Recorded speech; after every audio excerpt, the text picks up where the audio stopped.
ladies and gentlemen, CornishLAD here, and welcome back to Hearts of Iron 4. Today, it's another beautiful mod review, and today I think this was a bit of an interesting one, named Europa Imperium. This is a mod that was actually inspired by a multiplayer game of none other than Europa Universalis 4. Yes, that is true.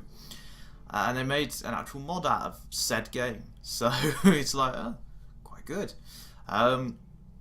Here's the quick brief history. It's the 1st of January 1935. The world lies under rule of the great European empires. The Byzantine Empire, ancient and proud. Austria and Poland dominate the continent, whilst Russia's boundless motherland stretches east. But times are changing. New powers in Asia and America contend the balance of power, and Europe's heart, the countdown to war has begun. So, here we go. Boof! Look at this! This is actually quite good. I spelled it perfectly. Habsburg. Cool, cool. I don't know if this one got updated. I think it did. I can't remember. Anyway, moving on. So this is this looks like a hell of a good mod. So we start off from here. We'll go from left to right. So we start with France, with the leader Charles XII, a revanchist, with a government of the totalitarian regime. There's no other elections apart from the ruling party is the movement Francist. Their history: too long has France been divided. Too long have we been at the mercy of the outside world. Too long have we been kept down. No longer. Soon France will rise. Crushing defeat in the 18th century to the devious Habsburgs and arrogant Greeks left France broken and divided. It has been a long and slow process rebuilding our country.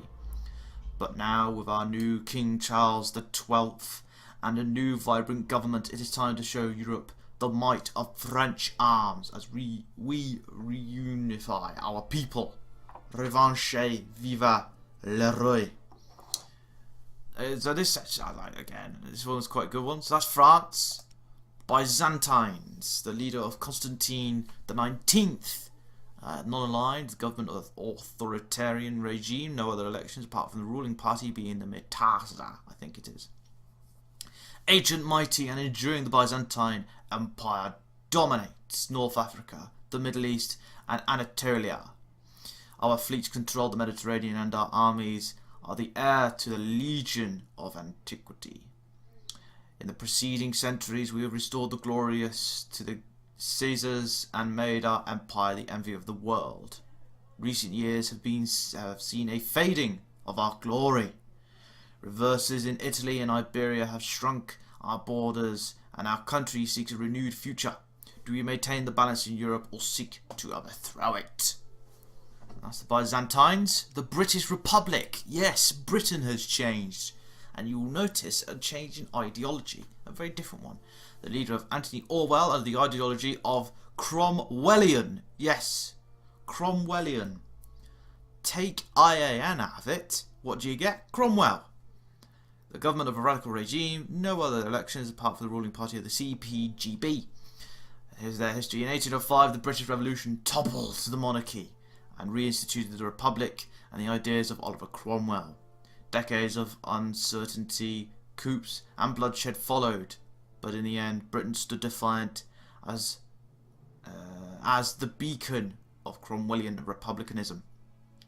Pfft, rubbish. Now, over a century later, Britain faces new threats. Trouble brewing in Mexico, the rise of revanchism in France, and the threat of the revisionist powers. But we are not without friends or strength. Do we choose to fight or stand aside? Regardless, God will bless the Republic. Again, very strange Britain is. The Habsburg Empire. This will be Austria and Hungary. With a leader of Maximilian VI, an absolutist ideology with a monarchist regime, and the ruling party of the SDAPO. The Habsburg Empire sprawls across Central Europe, but Austria has been on the decline, losing territory in the last century in Italy, Germany and the Balkans. yet it still stands strong, and Vienna is the heart of Europe. As revanchism stirs in France, with nationalism rising on our borders and Russia looming in the east, it is down to us to maintain the balance of power in Europe. Our armies are strong and our people proud. Since the 15th century, we have been at the centre of authority in Europe. We shall not fall now, for Reich and Kaiser. Surprising. The Commonwealth. If I'm right in saying this is the Poland and Lithuania, if I'm right. With Casimir the Seventh in charge, an absolutist ideology with a monarchist regime and a ruling party of the PSL. And that is an icon from Civilization 5, for crying out loud. And during the turmoil of the 19th century and the Ukrainian War of the 1880s had resulted in a stronger Commonwealth. The union of Poland and Lithuania, formed in the 1500s, remained strong. We have long upheld our position as the bastion of Eastern Catholicism and stability. Now new threats dawn. Russia, our eternal foe, is once more gathering its strength. The German and French situation is growing tense. Shall we stand once more with Vienna against the forces of revisionism, or shall we forge our own path? True. Now, this was a different one. This is the Bahmani Empire. And this is in India, if I'm right in saying, with the leader Mahmud Shah Bahmani IX, a fundamentalist ideology with government of jihadism. I don't know if that's a proper title, but anyway, with ruling party of fundamentalist. The Bahmani Empire is the dominant power on the Indian subcontinent. It, along with the other Indian powers, had resisted European colonial efforts in the 18th and 19th centuries. As Europe turned its eyes for the east, Bahmanis secured much of the centre and south of India, and soon turned its focus abroad. Bahmanis now sit as one of the great powers of the world. But conflict looms on the horizon as the Byzantines threaten from the west, as a new militarist radical form of Islam takes hold. The empire prepares for war. And finally, last but not even the least, the Russians, with Alexander IV, with the ideology of revanchist, a totalitarian regime is a government of a ruling party of the RFP. The difficulties of the 19th century are behind us. Setbacks in the Baltic and Central Asia checked the expansion of the Rodina, and the bloody conflict over the Ukraine shall not be forgotten. But Russia endures.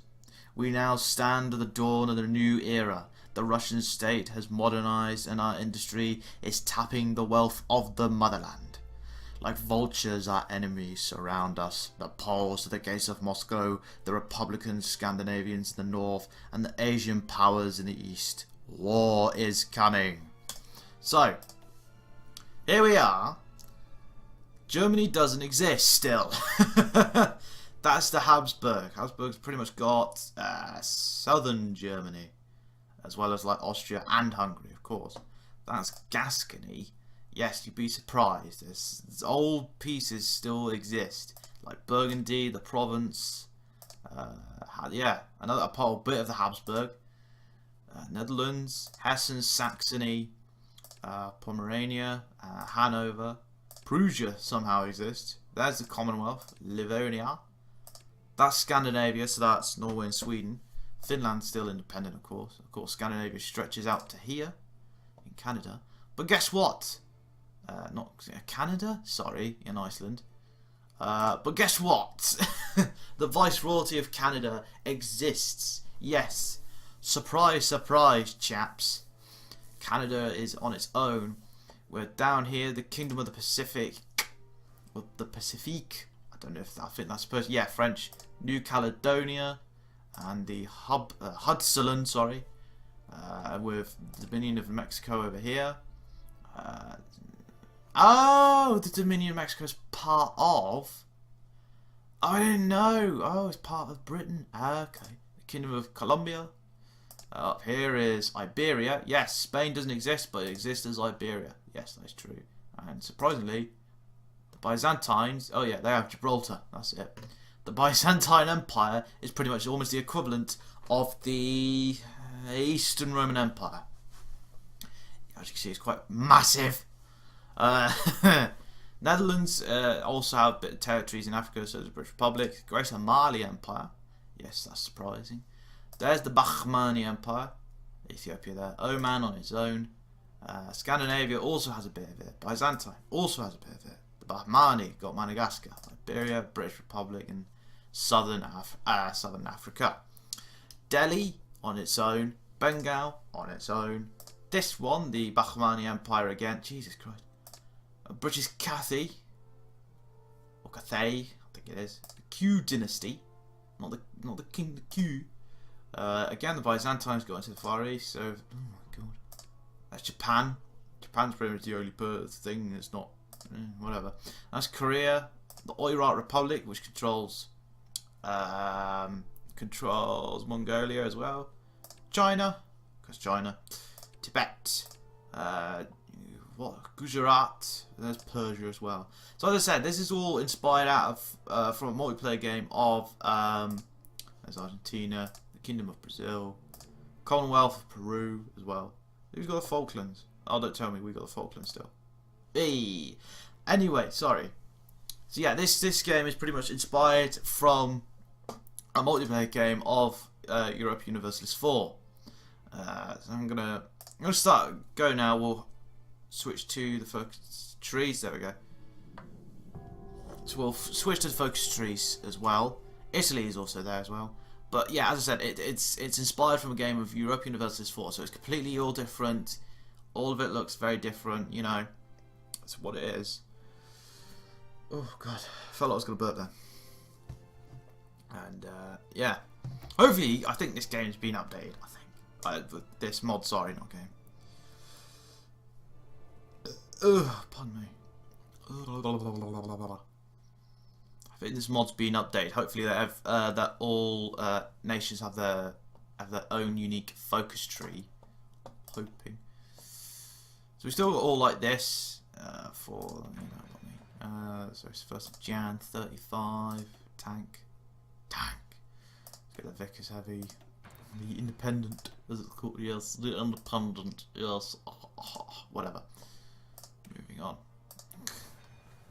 Okay, so let's have a look at the focus trees, because some of them would have, all generic, all still generic.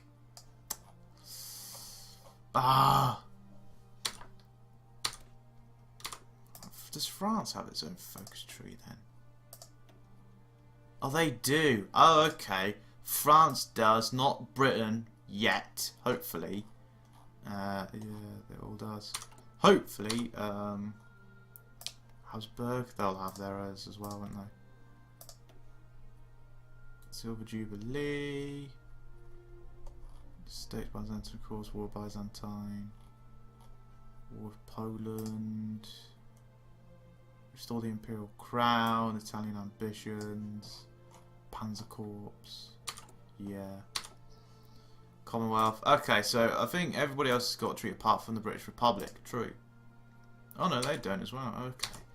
Alright, fine. So there's still a bit of work to be done, I think. Let's have a look at you. Yeah, you as well. Yeah, you do as well. Okay, so it's still a bit of work to be done. True. Some nations have their own unique focus trees. Some just have a generic. But you know, it's a good looking mod. I quite like it. Sounds great. Sounds interesting. It's, as I say, Byzantine Empire, massive. The Russian Empire, equally massive. As you stressed to hear, Jesus. Of course, I think they won't, will they? Will they? Oh, they do. Oh, wow. Okay, so the Vice Royalty of Canada does have a focus tree. I doubt the Dominion of Mexico does. No, they don't. Hudson Land. They don't. Kingdom of the Pacific, which is technically French. No, they don't. Okay. New Caledonia. No, okay. So as I say, some nations do have their own unique focus tree. Some just have a generic.